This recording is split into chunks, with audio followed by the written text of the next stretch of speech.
Yo, yo, yo. Welcome to the NS9 postgame show powered by Permane Brothers. I'm your host, Anthony DiNardo. With me, of course, we have Ryan Alexander. Ryan, the Pittsburgh Pirates defeat the LA Angels 9-3.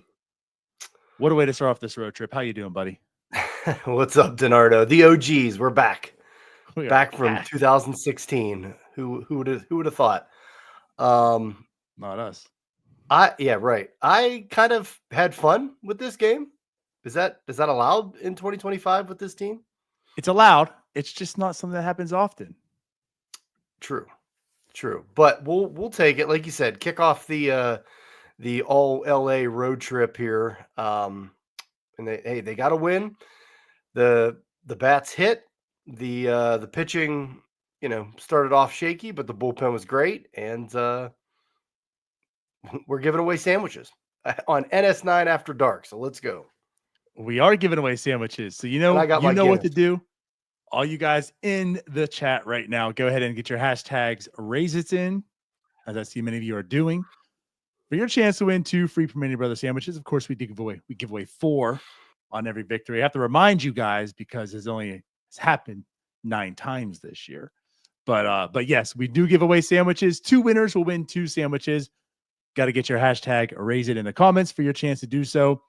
But Ryan, let's talk about this victory today. And I don't know where to start because honestly, just from the pitching side, Bailey Falter pitched well enough until he didn't. Now he leaves the game with lower back tightness. So I don't know if that really had much to do in his last inning where he started giving up hits, goes and gives up 3 earned in total. But I feel like he pitched better than what that showed. The offense came out. I mean, it seemed like everyone but Emmanuel Valdez had a hit today. If not 2, the Pirates in total had 18 hits, Ryan. That's like, that doesn't even sound real. It doesn't sound real. We're not talking about the series wrap up here. We're talking about game 1. Like what? I mean, I think the key with this game going into the series in this game was you wanted to get to this Angels bullpen. This Angels bullpen is not good, DiNardo. I mean, let's play a game before today and start. Who can name a reliever on the Angels? I mean, it's a who's who of nothingness, and they're not good. They all got ERAs above 5, 6, 7. So you wanted to get to that bullpen. The Pirates did, and they took advantage of it.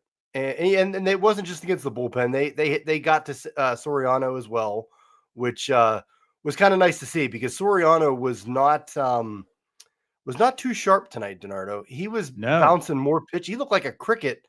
I don't know. They call him a cricket pitcher, a cricket thrower. I don't know. He looked like he was playing cricket out there. He was bouncing so many pitches. And the Pirates got up early on them 2-0, and you're kind of thinking, they're kind of letting them off the hook here. And then Cutch comes through, huge 3-run home run, and you're like, okay, thank goodness they made Soriano pay for him not being sharp and not being on tonight. And that was good to see because Lord knows we've seen with this offense, they don't take advantage of that too often. Yeah. I mean, 100%. We talked about it with Jim and I on Bucko Brew that, I mean, this is the 3rd worst bullpen as far as ERA goes in baseball right now. And you're right. It's Kenley Jansen and failed starter who threw a gem of a game once in his life, but now can't start and pitch well, except in the bullpen. Reed Detmers. So outside of that, like them 2 have been pitching really good, but of course Jansen's not going to get in unless he's closing a game. So the Angels have to have a lead. So with that being said, it's really just Reed Detmers, who did pitch tonight as well, I do believe, just to double check. They did go through a lot. Yeah, he didn't pitch. Actually, no, he did not pitch. I think he was warming up at one point, maybe. But yeah, outside of that, like you said, everyone had a 5 ERA or higher. It's not that good of a bullpen. So, like, really, the strategy is if the Pirates can get to the bullpen, there's a chance. And the Pirates have shown that they've been able to come back from behind, have some late inning life to them, but they didn't even need that today. Like you mentioned, Jose Soriano was not pitching well. They were actually, I don't know if this is a complete game plan or maybe a change on the fly because he wasn't looking too great out there, but they're being very patient. He was doing a lot of pitches, and that's what they did. I mean, they got him out of the game. He lasted 3.1 innings. He was throwing a lot of pitches, and they got to that bullpen quick. And right, like it helped because they did get to Soriano first, right? They tagged him for 5 runs eventually. But like, again, like they had, it was 2-0 an early lead. And right, like that's when he was leaving the game, and it just seemed like, okay, you know what? The Pirates might be able to capitalize here. And I think that's a key word, like you mentioned earlier, that they capitalize. That's something they failed to do quite often this year. They had the Angels, right, slightly by the neck, but then they actually ended them, for better terminology. After dark, maybe I could finish him. I'm afraid to say it, but but yeah, like they actually did it, and they capitalized. They got to the bullpen, scored again, 9-3 victory today. You couldn't really ask for too much in this game. No, I mean, yeah, it was 18 hits. I mean, so obviously this was. I take this as a combo of the Angels pitching staff isn't great, especially their bullpen. And hey, even a blind squirrel finds a nut every once in a while, DiNardo. That's what I take away from this performance. Am I going to, look for the Pirates offense to rise to top 10 now in the league? Probably not. What do you mean? But did you not just see what happened? Right. So, pump the brakes. Let's see him do it against a couple teams. Let's see him do it like 2 days in a row, maybe 2 out of 3. And maybe we'll have something. But yeah, man, I just can't believe it. 18 hits. Tommy Pham 3 hits, IKF 3 hits. It was 7 guys in this lineup. No, it was 6 guys in this lineup had at least 2 hits. Right. And 3 of them had 3 hits. So I don't know when we'll see that again, but we'll take it. We'll take it when it comes. No, for sure. And just to go back, you're mentioning Pham and IKF and even Frazier to agree. The bottom 3 of this lineup tonight, very interesting. And I just say that because they did their part. They were getting on base, but like it was just IKF couldn't get a bunt right down the middle, but then ends up hitting a double right after that. Hits a weak ball to the pitcher and gets on base, beats some things out. Tommy Pham like hitting infield singles tonight, hitting doubles essentially. Well, I should say singles, again, throwing out at second base later on. And then like Adam Frazier, like just weekly hit balls that are like able to get them on base. Hey, you'll take them. You absolutely take everything. But it was like that bottom 3 was just like every time I went up the plate, something interesting was going to happen, though it turned out to be a net positive. Dude, speaking of Pham's, so Pham has 3 hits. It was like he made like outs on like everything. What was the exit velo on that single that he tried to take second and got thrown out? That was like the slowest hit single I've ever seen in my life. I want to double check. I think it was 69. Nice. But because IKF is like right after as well. It was like 2 miles per hour difference, I feel. Yeah. Tommy Pham. It couldn't have been too much. It was 68.3 miles per hour. Yeah, he singles and gets, tries to take second, gets thrown out. Hey, Pham had some good defense in left field tonight. And he had 2 really good catches and one to end the game with. Took the one home run away at the end of the game, who also might be injured now. So there's that, but right. Yeah, as Jim just posted, negative 0.112 WPA for Pham. It's got to be like the worst 3-hit night ever for a Major League Baseball player. Well, there's that aspect of it, but then also again, like he had 3 hits and his hits came off of, and I know again, exit velocity isn't everything, but the irony in this, his 3 hits, single at 65.9 miles an hour, single at 68.3 miles an hour, and then his other single was at 90.6, so it wasn't terrible, but like two of them were like basically right around 69 miles an hour.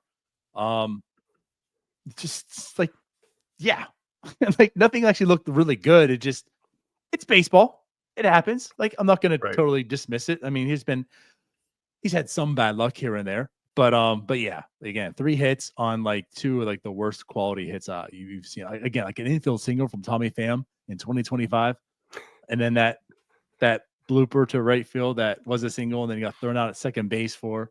But hey, he did make 2 really good plays in the outfield also. I mean, that one catch early on was actually a big catch too. That gets him out of the inning. I believe Falter was kind of struggling. I mean, not really struggling, but prevented some action happening there. And then again, of course, the one that ended the game where he robs a home run. So he looked good in the outfield, but not so good offensively. And that's pretty much been his MO for 2025. Jim makes a good point here. Pham should take 3 to 4 months to rest up and get better after that catch. So I was thinking at least like a couple weeks. But hey, if you want to take 3 or 4 months, we'll be all right with that. But yeah, I don't know, DiNardo, if we'll see another 18 hit performance from this offense in this season. So it's it looks, we talked about this. You guys have stay tuned. 19 hit coming tomorrow. Yeah, you guys have talked about this offense a lot. Like, the Pirates. How do you score runs? You either are going to hit home runs, or you're going to string together 3, 4 hits, or clog up the base pass and get some clutch hits. The Pirates don't really do either well, obviously, this offense. Cutch has the 1 home run tonight, which was nice. The 3-run bomb, that was good to kind of open the game up. Cutch looked good. But besides that, it was, guys were just getting on base. I mean, every inning, DiNardo, it seemed like there were 2 Pirates on base. And like you said, singles. Frazier has 3 walks. I was having fun tonight, changing up the Frazier meme that, I mean, when did we start that meme? That has to be like, that had been like 2016. That's like it's going on like a 9-year. That was an early OG NS9 meme. Yeah, that we brought back now. So yeah, that was before David had an MLB job. But yeah, it's like we just so it was just a fun night. It was a fun night, man. Frazier's walking. They were clogging up the base pass, getting guys in. Got the 1 home run from Cutch, but yeah, everybody but Valdez, I think, had a hit. Yeah. Well, I mean, I definitely want to talk about the offense. Again, we'll talk about Falter, but the offense is definitely the show tonight. So like you mentioned, 18 hits, had 7 walks. Again, they were being very patient at the plate, seeing a lot of pitches, and they were capitalizing. I know there was a lot of chatters, like, when I think at the time I was saying like 15 hits. It's like, yeah, but there was 12 guys or 13 guys left on base. And it's like, well, I get that, but that's also what's going to happen when you have a lot of guys get on base, So like, it wasn't actually all that terrible. Like, I will say that the Pirates did go 7 for 17. They batted .412 with runners in scoring position. Like, again, like you also can't ask for too much. Yeah, they allowed 13 guys on base, right? They left 13 on base tonight, but that's also because they had 25 in total get on base. Everybody was on base. Right. When you have a lot of base runners, you're probably going to leave a lot stranded per se. It wasn't as terrible as I think people were thinking in that sense of, they're stranding so many on base. They always had guys on base, multiple guys on base. At some point, you're going to make a third out. Yeah. And it was all, they only had 3 extra base hits. It was Cutch home run and 2 doubles. Yeah. And the rest were singles, walks. How about, Error, Trout, and Adele just out there dropping balls. That was again Adam Frazier. That was like wild. He's getting on base by that weird error. Again, that bottom 3 tonight was it was interesting. It was. So hey, you got to take advantage, and credit where credit is due for the Pirates tonight, because they took advantage of it. So you got to, and like I said, I'm not running out and getting my IKF and Tommy Pham jersey for offensive MVP, but hey, they got on base and were driving in runs tonight, so we'll take it. Yeah, and I gotta say, I mean, this just goes back though too. To give some compliments and credit where credit's due and stuff. I really, really, really like IKF in the 9-hole, and tonight just shows like another reason of that. I mean, he's a guy that makes contact. That's why we did like the trade, because this team is prone to a lot of strikeouts. IKF is not the best hitter. in general, right? Like he's not going to be an above average hitter likely, right? I mean, last year before the trade, when he was in Toronto, I know he was, but that was probably more of an anomaly than anything. But like what he does do is he makes contact. It's like Adam Frazier back in the day, like good Adam Frazier. Like he's not going to strike out. He's going to make contact. There's a good chance he's still going to get on base for some reason. And then if someone like O'Neill Cruz or whoever it might be that's leading off, like that also gives him RBI opportunities. So, again, I do like IKF in the 9 hole. Obviously, this lineup has struggled to have healthy players, so there's been some adjustments. But like when it's mostly healthy and he's doing what he's doing tonight, I love that. I think he's a great 9 hitter for this team. But at any rate, like he had an excellent game tonight, as many did. I also want to go back 293 on the year. There you go. 714 OPS. Again, 293, 714 OPS because he doesn't really hit too many extra base hits. But again, like he does his job. But I do want to say something else too. Go on the defensive side. Valdez made another nice play at first base. Just to point this out, he's the only guy that didn't get a hit, so I don't want to harp on him. Let me talk him up a little bit. There you go. All right, we won't talk about that offensive disappointment tonight. He walked once. He got on base like everybody else. He did walk. He did walk. I'll give him credit to that. He did walk. Wasn't many opportunities there, I believe, in that one. But he made a really good play at first. And I do want to say he actually has made some really good defensive plays lately. He's made a lot of plays where it's like it's been the I've never played first base before type of play, and it looks bad. But it's like defensively, the ball being hit, using the glove, making plays, especially going to the glove side. He's looked pretty good there. And he had a really good play again tonight. So I'll give him some credit that defensively. He did go hitless, but kudos to the glove. Yeah. Here's how tonight you could sum it up with how everything was going the Pirates' way. 9th inning, ground ball to, they throw to first base. Troiolo drops the ball, still has time to pick it up and make the out. That's how things are going the Pirates' way tonight. The Angels they couldn't do anything right. But yeah, Troiolo literally drops a throw to first, and he still has time to get the out. So right. It was the Pirates' night, period. Yep, it really was. And hey, at this point in time, we have O'Neill Cruz at an 838 OPS. Brian Reynolds 730, Cutch 752, Joey Bart 800. There's some guys, they're starting to creep up a little bit here. I mean, we all know O'Neill Cruz has been up there for a bit. Joey Bart has been too. But, Reynolds is kind of starting to pick it up a bit. Cutch, if he gets in the damn lineup, is showing he's pretty adequate with the bat still, fellas. But that's kind of where it ends, unfortunately.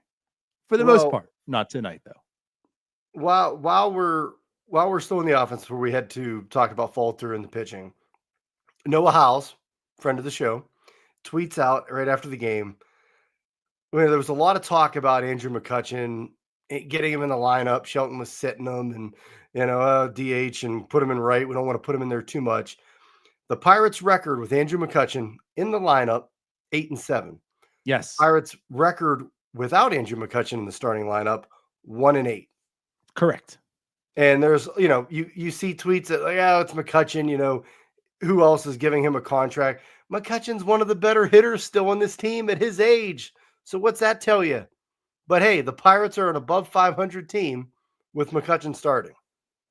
So get him in the lineup, Shelton. Yeah. Sir, regardless of team, he's got a 112 rated runs created plus right now. He's 12% above average. Now, I know it's a big game today, but he's striking out 16.7% of the time, walking 13.8. Again, like this is also a guy who gets on base. He's walked a good bit. And even the second half, right, being back with the Pirates, he walks a good bit, doesn't strike out a ton right now. He's making good contact, making hard contact, much like last year. I mean, again, like this is why I felt comfortable with Cutch coming into this year. Like what he did last year, you look at the analytics, right, everything behind the scenes and stuff, and it's like this guy can still hit a baseball pretty well. And he doesn't chase, like he has a great eye, and you see that. Also, the guy is just so subtly funny too. I know he's been chirping a little bit online, doing whatever, but like, are you talking about the? He pointed down the first swung at that inside pitch, and he pointed the ump. did I swing? That was good. Yeah, I checked that. And And he's literally telling them, run me into the ground. Like, play me. I'll play the field. I'll play every day. Like, he's literally telling you that. Play the man. Just, I mean, what? I understand the whole, load management, and, they schedule days off back in November or whatever. But, like, what are you saving McCutchen for? Like, yeah, he wants to play. He's shown he's capable of doing it for a long time. Like, just play him. And, the other thing, this week, I don't, they always, people are saying on here, Shelton will sit him tomorrow, which probably will. But this, they love their night games into day games. I don't think they play any afternoon games in LA this week. So, no, they're all. So, yeah. So I'm not, Shelton can't use that excuse. So get him in the lineup. Yeah. You make me think of something, and I don't have the numbers right here in front of me, and I'm not sure if I'll get them that quickly. But yeah, like I get the saving part. Like, you want to save him so he's there, productive in August and September and hopefully October, because that should be in all of the people's in the organization's mind. Hopefully, right? October. You and I and the people watching this might not think and believe they're playoff people, but the people in that organization need to believe that. So I get like the load management and wanting to make sure he's there, but again, like, it just seems as if like this many times you're gonna make him sit. That I don't get. Where's the Grandal drop? And you guys have to believe. And you guys need to keep believing. There it is. There it is. Yeah, I can't find that. But like the amount of times he sat this year, that just to me is just way too much. I understand Brian Reynolds not being healthy, is part of that problem early on. But like I hope now that he's back in the field, this settles it. Cutch needs to be in this lineup 3 to 4 times minimum a week. Yeah. And even when he's in the field, he's looked one of the better outfielders. So, like, no, he is, statistically talking, he is the best outfielder on this team right now. I mean, I could see if you had to play him when Reynolds couldn't throw, and if he looked just terrible and couldn't move out there, it's one thing. But he hasn't. It hasn't been bad. So, yeah, so play him. But all right, enough about this great offense tonight. 18 hits. You want to get to Bailey Falter? Yeah, Bailey Falter looked Bailey Falter like. Again, this isn't a guy who's going to blow doors off and just wow you with his stuff. He just needs to hit his spot, be productive, induce weak contact, which it wasn't totally weak tonight for the most part, but a lot of ground balls were hit. And a few times there was some fly balls. One did go early. He did give up the home run to Taylor Ward. But again, to that, it's like you're going to get that from Bailey Falter. Again, he has his limits. He has a ceiling on him. He's going to give up some home runs. He's going to have some hard contact, right? Guys going to home run. The thing is, he needs to get back to like what he was doing tonight for the most part, opposed to what he was doing a couple of games ago. I think it was the Nationals, if I'm recalling correctly. Actually, could have been before that. But he needs to limit base runners, right? Giving up all those walks like he did that time. That's what Bailey Falter, that's when he's good, and that's when he's at his best, right? When he's giving a home run, but it's just a solo shot. And that's what I took away from that. Like, he looked good up into that point. He's actually striking out guys. Wasn't missing bats, but he was striking out guys. He had like 4 strikeouts in 3 innings at one point. You're thinking like, okay, it's Bailey Falter, right? No walks, two hits, 3 innings, 4 strikeouts. Like, what's going on? But yeah, like, he gives up the home run to Taylor Ward. But again, it was a solo shot. No big deal. Move on. But again, he does go into that last inning. In the 4th, he gives up the 2. So he has 3 earned runs, 5 walks in total. Still no or 5 hits in total. Still no walks, 5 strikeouts. But yeah, like, Shelton came out, like, they came out in that inning to talk with him. He kind of shrugged them off. He pitches. It doesn't return. He had just 65 pitches thrown in this game. Does not return. Comes out that he had lower back tightness. So I do wonder, like, if that's why he wasn't as effective in that inning. Wasn't so much of, hey, this is Bailey Falter, because honestly, Bailey Falter's looked pretty good this year for the most part. Yeah. So I do wonder if that was more of the reason why he wasn't as effective in that 5th inning opposed to anything else. Yeah, and he goes in, like, he kind of, I say streaky, but he's like back and forth. Like, he'll have a really good start, and then he has like a start like this or that, start against the Yankees, which was just a mismatch from the beginning. But tonight, yeah, I didn't think he was awful. I mean, like his control was good. He didn't walk anybody. Gave up the one long ball.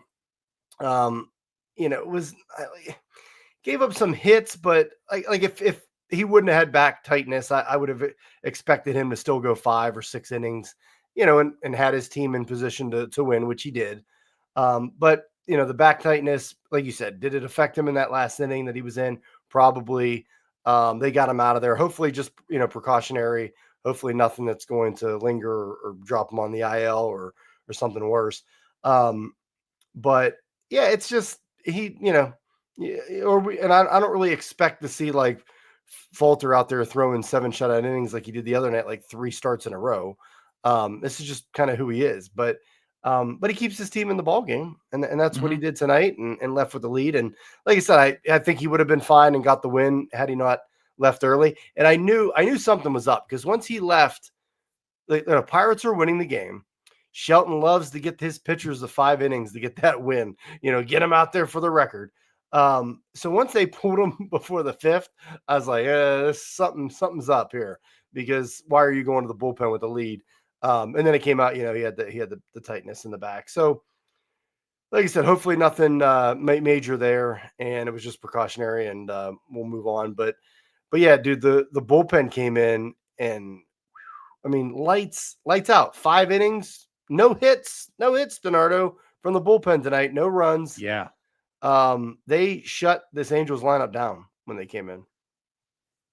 Shugart, Bednar, Lawrence, Santana, and Baraki all did the thing after. Yeah, Shelton emptied the clip, didn't he? Yeah. Again, I think he kind of needed to a bit because of Falter leaving early. So Shugart, who's back up with the club right now, pitched 2 innings, and I would say like those are meaningful, because I know they had the lead at that time, but it's the Pirates. It's the Angels also aren't a terrible offense, clearly, as well. So like they have a lead, but it's not as if this is like some tremendous lead. Like it wasn't 9-3 at that point in time. It's 5-3. I mean, you still need to shut this team down and have some length of this bullpen. And again, it's Chase Shugart, right? Comes in, pitches 2 scoreless innings, 3 strikeouts. I mean, they were whiffing all over with him. He pitched really effective tonight. So, and again, like I have to state this, he's got a 1.04 ERA. I don't have many expectations for Chase Shugart, but this is what you need out of these guys, right? He's getting the call, perform. And that's what he's doing. And he's performing well. And I know he's not in big crucial moments necessarily. There's been a few of them actually he's been involved with, but he's come up here and he's been effective. You can't ask for anything more out of Chase, out of Shugart. No, I mean, like you said, he blew the expectations that I had out of the charts so far this year, and definitely tonight. I was kind of surprised to see him be like the first one out of the pen, like you said, when the lead was only 5-3, 6-3. But he came in 2 shutout innings, 3 strikeouts. Yeah, he looked great, and it's just he did. This bullpen has turned into, since Bednar went down, Holderman hit the IL, and this bullpen just suddenly, like, Shelton all of a sudden's managing it perfectly. They're all pitching well. Starters are going deep into games, which helps. But yeah, the bullpen's been great. I mean, it's kind of right now has been a strength of this team. And, we knew the starting pitching is going to be there. We knew the offense was going to struggle. And this bullpen was kind of a question mark coming into the season, because we really didn't know what to expect from Bednar and stuff. And obviously, we saw him get sent down to AAA, and he's back. But tonight, the bullpen again came out. They showed out. Bednar came in after Shugart, and hey, Bednar 8-pitch scoreless inning, was throwing that fastball. I think he threw 5 fastballs, and I don't want to say he looked like the Bednar of old, but it was promising. It was promising. And I was a little like, ooh, you're bringing him in with the lead, even though it's a 6-3 lead. But he did the job. They only kept him in for 1 inning. That's fine. Just let him kind of slowly ramp up. We don't need him in these high leverage, late in the game situations right now. So I thought Shelton played that fine. And, the rest of the bullpen came up. Barucki was another one. I was starting to think doing the bullpen breakdown every morning. I thought Barucki had an injury or something. He hasn't pitched since for like 5 days.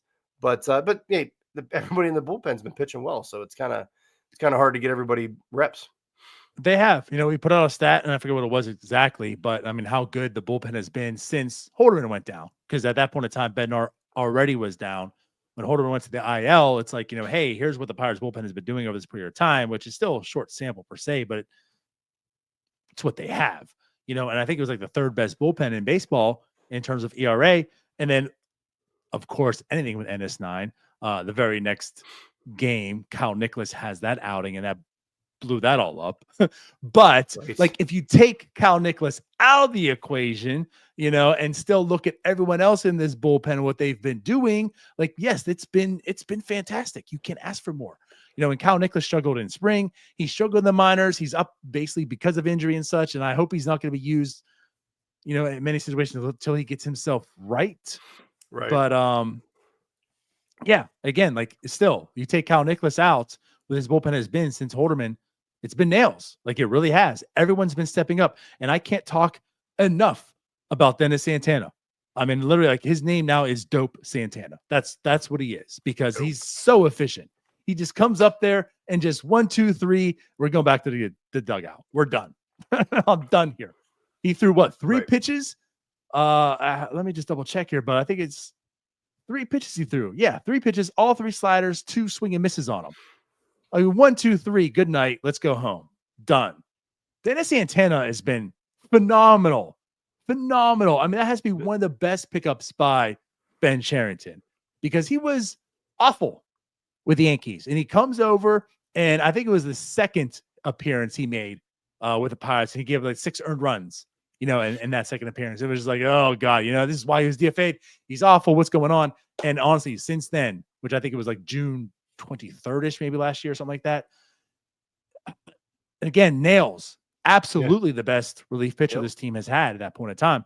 And he deserves this closer role. And there's no Bednar reclaiming it just by him being David Bednar. Like, this is Dennis Santana's job right now. Yeah. So unless Dennis Santana gives it back to him, it ain't going to be Bednar's. Not the way Santana's pitching. Yeah, Nails was exactly what I was going to say to describe Santana, because he's been clutch, he's been solid, and he was another one. I mean, he had a great year last year, but what have we learned from relievers? That they're volatile, they go up and down. So I like, people were even talking about Santana, like, well, you can't rely on Santana and what he did last year. He had a couple, 3, 4 good months, but we'll see. So like, people were having him down as a question mark. Well, I think he's answered all that and then some so far this season. And yeah, like you said, he better be the guy from, like you said, unless he totally tanks here in the next month or so, but he should be the guy. Keep Bednar way far away from that role. But yeah, Santana's been great. Santana probably could have stayed in for the 9th and pitched that, and got kind of like the 4-out save kind of, but he brings in Barucki, which, like I said, he was just kind of emptying the whole bullpen at that point. Barucki hadn't pitched in a pretty much the whole week. And Barucki, scoreless inning, gets the assist from Pham to end the game. That might have been a home run, but yeah, I can't say enough good things about this bullpen. Like, there are times when it was Bednar and Holderman, you just, you had a pit in your stomach when they come to one of these guys. And at this point, I don't have that feeling about the bullpen as a whole in general. Like, you kind of know you have options, and these guys have been pitching well, and hey, they've been a great group. Yeah, let's go to them and close out the game when they they don't have the lead too often, DiNardo. So when they do, the bullpen typically shuts it down. So that's huge. It's huge, because we saw how many games Bednar and Holderman kind of threw away last year. And started to this year. Yeah, started to this year. Right. So, finally they made the move, and hey, I mean, Holderman's working his way back too. But I think you just have to not put those guys in like, they've gotten passed over. It's Santana, it's Barucki, it's Ferguson, like Lawrence, like, it's those guys back into the bullpen now. Yep. which Lawrence was off tonight. I jokingly said I think he saw the Rocky Mountains on this trip and got some flashbacks. But he's been really, really good. Really, really good. Tonight he didn't have it. Again, luckily, no harm, no foul was done. But I do want to go back to Santana. We have some sandwiches to give away. So once again, all you people in the chat right now, hashtag raise it. Just give us a few more seconds here. We'll give away some sandwiches. But I do want to mention one more thing about Santana. Again, just going back to this. Now, he has a 1.74 ERA on the night. On the year, he pitched 0.1 innings tonight. But again, coming into today, since it was June 15th, actually last year, that 6 earned run outing. Since that point in time, 53 innings pitched. That includes tonight. Now, this ERA is before tonight, so it's only 0.1. So it's going to go down just a little bit from this. But in the past 52.2 innings pitched from that point in time till tonight, a 1.37 ERA. Again, I just want to go back to because I'm one of those people too. Like, you question how real was last year. Yep. Saw a lot of good stuff, but how real was it? You saw spring. Santana was looking good. Santana looking phenomenal again this year. 55 innings is a pretty solid sample size as far as a reliever. And that's most guys' year in a sense, right? 1.37 ERA, 2.15 FIP to go with it.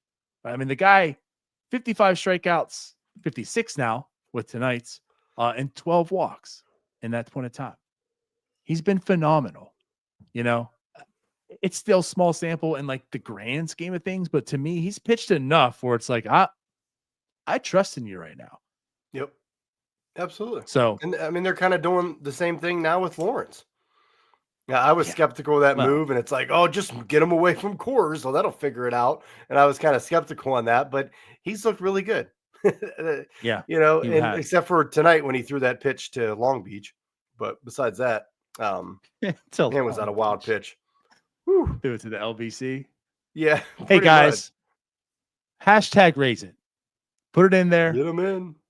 Let's give away these sandwiches. You ready, Ryan? Any last words? It's only past 1 a.m. on the East Coast here, DiNardo. I know, for real. Let's give away some late night sandwiches. Don't expect too many post game shows from Tyler. He's pissed. Yeah. Hey, like I said, I'll be on Thursday. I think Thursday's game too. They got to take this series at this point. You come out of this game 9-3 victory. Like you gotta take advantage and get this series. You would love to see it. That's for sure. All right, let's do it. There's 75 entries. We're going to give you guys a few more seconds to get them in here. So you know what to do at this point in time. If you haven't already, go ahead and like this video. If you haven't already, subscribe. Check out the memberships as well. That way you can put in the cool emojis like Jim is doing right now with the Permane Brothers sandwiches. Go ahead and check out our Patreon. We give away things the first of this month. We'll announce our next Patreon giveaway. Yeah, we appreciate it. NS9 tailgate, May 24th.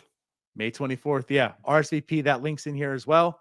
So that way you can come hang out with us. Also, catered by Permane Brothers. So we're going to have some good times. Let's do it. All right, Ryan. Let's do it. So still just 75. That didn't do anything. Hey, 75 people up here at 1 a.m. That's not bad. We'll take it. I mean, that's a good call too. Yeah, for sure. It is late. So the first winner getting 2 sandwiches is Bucco Fan in Ohio. Oh, there it is. You sure that isn't Bucco Fanning O? I'm pretty sure. I mean, it could be. Maybe they're Bucking Fan in O. I don't know. But I assume it's Bucco Fan in Ohio. And with that said, Bucco Fan in Ohio, here's what you have to do. If you have the Permane Brothers app already, go ahead and DM us or email us at northshore9@gmail.com. Just let us know your email for that. If you don't have the app, go ahead and download the app. Whatever email you use to sign up for, send that email to us. We'll get those sandwiches out to you digitally. That'll be uploaded into your app probably within a day or two. So let's go ahead and pick our next winner. Jim says the tailgate link is not in the description, FYI, DiNardo. It is not, but I'll tell you what, it will be soon. There you go. Harry Iglesias, our second winner. There we go. So congrats to Harry as well. Same thing. Message us if you have the app or don't. Once you do sign up, let us know the email you used for it, and we'll have those sandwiches, the 2 sandwiches, uploaded to your account. Like John says, digital sandwiches. Yeah, we're giving away NFTs. Congrats to the 2 winners. No, Paul, it's not rigged. Paul, maybe next time. Maybe next time. So Ryan, I kind of don't want to end the show because I don't get this feeling too often, but I think it's time to go. Yeah, it's late, but hey, like I said, I had fun tonight. It was a fun game. We got anytime you get to fire out the old Adam Frazier meme, crypto sandwiches, and anytime the Pirates have 18 hits, we'll take it because that doesn't happen. Uh-oh. That's right. Harry is not in the United States, DiNardo. Wait, what? Are you seeing this? He said he's going to pass on his digital sandwiches. Oh.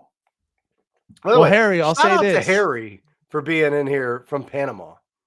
Yeah, I'll say we appreciate you all the way from Panama. Thanks for joining. And I'm sorry. So I appreciate you letting us know though as well. So we'll select the second winner, I guess. I think a second, third winner. Do you still have the giveaway thing up? I closed it out. I'll tell you what. Maybe just give it if everyone wants to hang on tight, give me a second. I know we're extending the show right now, but I want people to get sandwiches. So I'll get the stream back up. I remember. What's that account? Pirates Brazil. That's a good Twitter account. So we got there's fans in Brazil, Panama. Yeah, I don't know if because they what's that? Mexico. We got the Pirates. Yeah. They're all over. The count from there. France, Great Britain. We have a few. Yes, Jim. I understand that Brazil is not Panama. I'm just pointing out that we have fans. We have Pirate fans in many countries. Like this is why Brazil, people don't like Jim. Like Panama. Listen. Come on, I'm Jim. stopping this nonsense. All right. Go ahead. Get your hashtag raisins back in for all those that still remain because we want to give away the second sandwich. I apologize, but someone's going to win. So I'll give you guys a few more seconds here. Hashtag raise it. Do what Nick's doing right now. Hashtag raise it. We'll get you guys a second winner for tonight. There we go. I don't know if we have any fans in Costa Rica, Jim. I'm sure we do. I know we got them in, was it Belgium? In different area. Where are we the number 2 podcast? Yeah. In Belgium? You know what's actually funny is I don't know of any Pirates Belgium account that exists or follows us. So we're not as well represented as we thought in Belgium. Neil's over there in Iceland trying to pass the NS9 name on. Right. All right, everyone. Only if so not as many this time, which means for the 18 that are in right now, better chances. Paul, that's right. If you're still here. This is what you get for sticking around. You get chances like this. That's it. All right. I'm going to shut it down. Let's go ahead and do this now. So winner number 2. Joe says this is a great show. It's something, Joe. Paul's name comes and goes. It does. Brock. He's going to be so pissed. Brock, you're a winner. So Brock, you know what to do. I think you've won last year actually, but if not, yeah, same thing. Go ahead and message us. Let us know the email address for their Primanti Brothers account. Hopefully hopefully you're in the United States. Yeah. And that literally went like Paul, Lisa, Brock. Right. I love it. Oh boy. Paul, we love you. I can't say it enough. I look forward every day I wake up to going YouTube and seeing your messages. And I promise you they are screenshotted and sent to Neil almost every single time. So with that said, let's get out of here, Ryan. Yep. It's late. NS9 after dark, baby. All right. We love y'all. We'll see you again today. And have a good one. Bye-bye. Peace.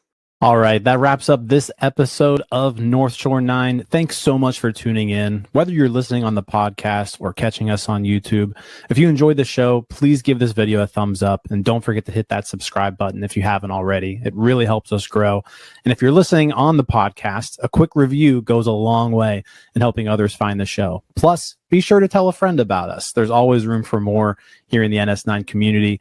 And for those looking to support us a little more, consider joining our Patreon, become an MVP member, and get exclusive perks while helping us continue to bring you more of the Pirates content you love. Thanks again for all your support, and let's go Bucs.